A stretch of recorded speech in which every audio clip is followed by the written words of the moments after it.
ஒரு வயசான பாட்டி அவங்க ஹஸ்பண்டோட வாய்ஸை வச்சு கடைசி காலம் வாழ்ந்தாங்கன்ற கியூட்டான ஸ்டோரி உங்களுக்கு தெரியுமா? வாங்க சொல்றேன். 1970s ஆஸ்வர்ட் லாரன்ஸ் அப்படிங்கிற இந்த ஒரு பர்சன் மெட்ரோ ஸ்டேஷனுக்குள்ள வாய்ஸ் ஓவர் கொடுக்குறாருங்க. மைண்ட் த கேப் அப்படிங்கிற இந்த ஒரு வார்த்தை அவரோட வாய்ஸ்ல எம்பேங்க்மெண்ட் ஸ்டேஷன்ல ஒளிபரப்பப்பட்டது. 2007 இவர் காலமாயிடுறாரு. இவரோட பிரிவை தாங்கிக்க முடியாத அவங்களோட ஒய்ஃப், அவங்க பேரு மார்கரெட், அவங்க ஹஸ்பண்டோட வாய்ஸை கேட்கணுங்கிறதுக்காகவே டெய்லி இந்த ஸ்டேஷன்ல போய் உட்காந்து அவங்களோட வாய்ஸை கேட்டுட்டே இருப்பாங்க. 2012 டெக்னிக்கல் அப்கிரேடுக்காக எல்லாரோட ஓல்டு வாய்ஸையும் தூக்கிட்டு நியூ வாய்ஸ் இம்பில்ட் பண்ணிருக்காங்க.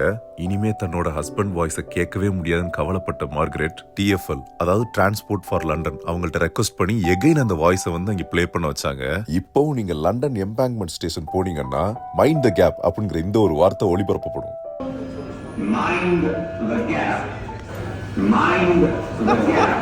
நானும் இந்த வாய்ஸை கேட்டு வந்ததுல எனக்கு பயங்கர ஹாப்பி. உங்களுக்கு இந்த கியூட்டான லவ் ஸ்டோரி பிடிச்சிருந்துச்சு அப்படின்னா உங்க பார்ட்னருக்கு ஷேர் பண்ணுங்க.